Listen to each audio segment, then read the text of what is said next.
Now we'll study about the AC machine. ठीक है. Now according to me DC circuit is completed. Then after that transformer section B is completed. And section C में we have done DC part. Now we'll do AC part. AC motor. Right? Exactly.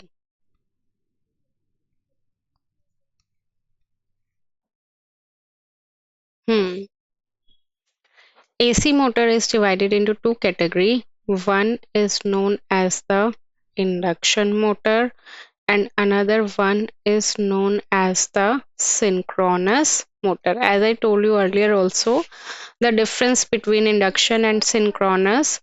Induction motor की speed we can change, but synchronous motor की speed is always constant, right?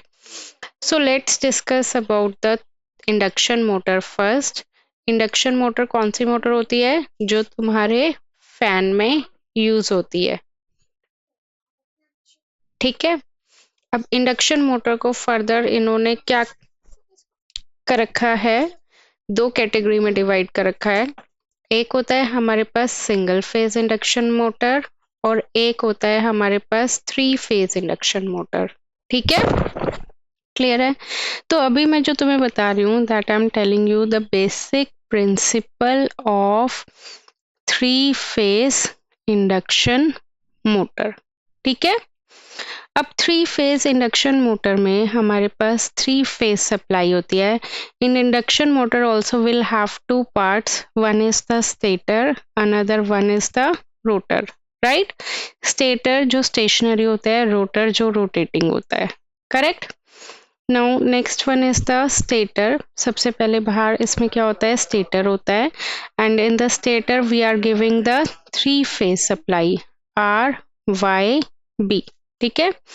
ये क्या है? हमारे पास stator है और ये वाला पार्ट हमारे पास क्या है? रोटर है. और स्टेटर पे हम सप्लाई देते हैं 3 phase supply, red, yellow, blue, that you have studied already in the polyphase. Correct? ठीक है.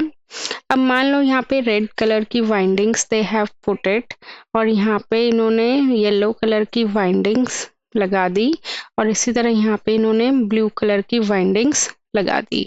सो all over the stator windings are distributed. ठीक है, ये क्लियर है?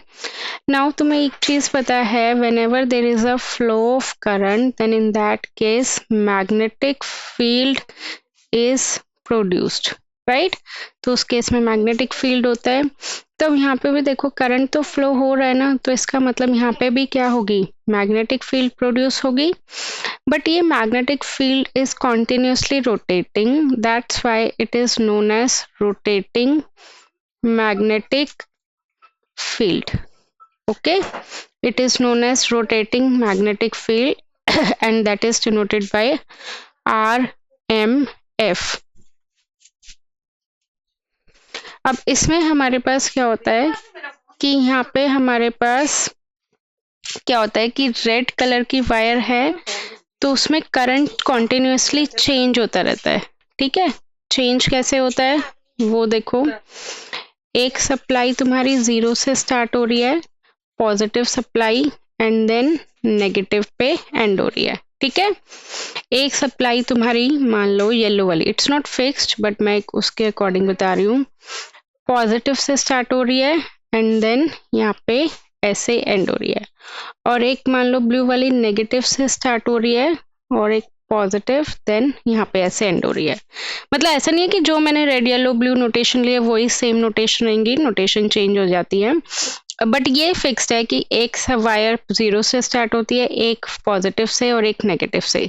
So you can see that current is continuously changing, change हो रहा है ना, और एक पर्टिकुलर पैटर्न पे चेंज हो रहा है. करेक्ट? कम हो रहा है तो कम ही हो रहा है, ज्यादा हो रहा है तो ज्यादा ही हो रहा है. तो इसमें भी हमारे पास रेड कलर का है तो इसमें मान लो पहले यहाँ पे कम हो रहा है, फिर येलो वाला ज्यादा हो रहा है, फिर ब्लू वाला ज्यादा हो रहा है. तो ये भी एक पैटर्न पे करंट चेंज होता है. अगर पैटर्न पे करंट चेंज होगा तो उसके अक्रॉस जो मैग्नेटिक फील्ड है वो भी क्या होगी? चेंज होगी, पैटर्न पे ही चेंज होगी.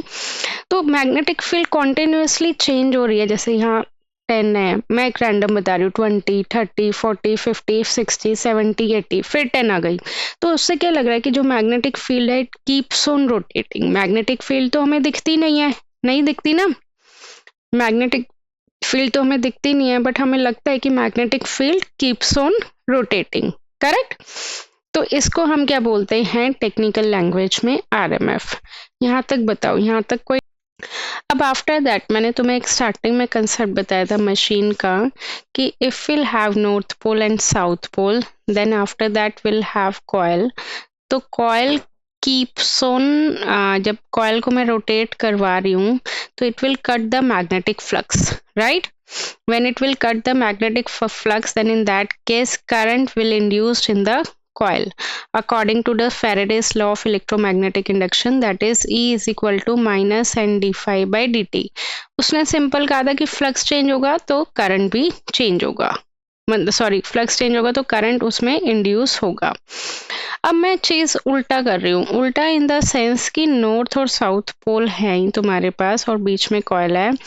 अब मैं कॉइल को रोटेट ना करके मैं मैग्नेट को रोटेट कर रही हूँ, समझ रहे हो। मैं एक्सपेरिमेंट करके देख रहे हैं कि उल्टा कर देते हैं। कॉइल इज स्टेशनरी, तो उस केस में भी मैग्नेटिक फ्लक्स फील्ड लाइंस तो कट होंगी ना, और मैग्नेटिक फील्ड लाइंस कट होंगी तो फ्लक्स चेंज होगा, फ्लक्स चेंज होगा तो ईएमएफ इंड्यूस होगी, तो उस केस में भी करंट तो फ्लो कर रहा है कॉइल में, राइट।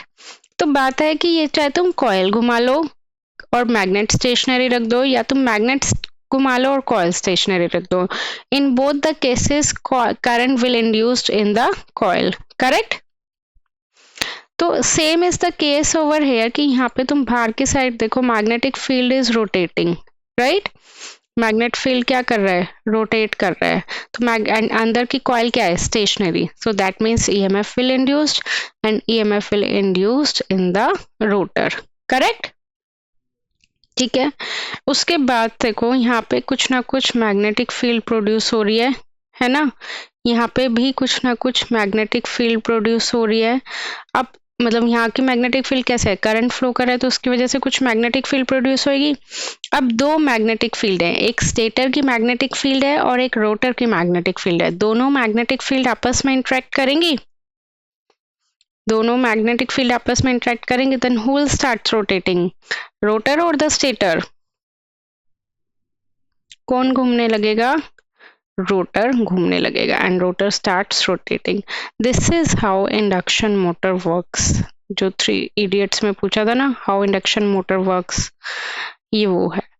तो now tell me from the very starting, I'll provide you the notes जो तुम्हें exactly लिखना है, ठीक है। I'm sending you that one। इसमें देखो हमने जो अभी टॉपिक कवर करा है that is working of 3 phase induction motor, ठीक है।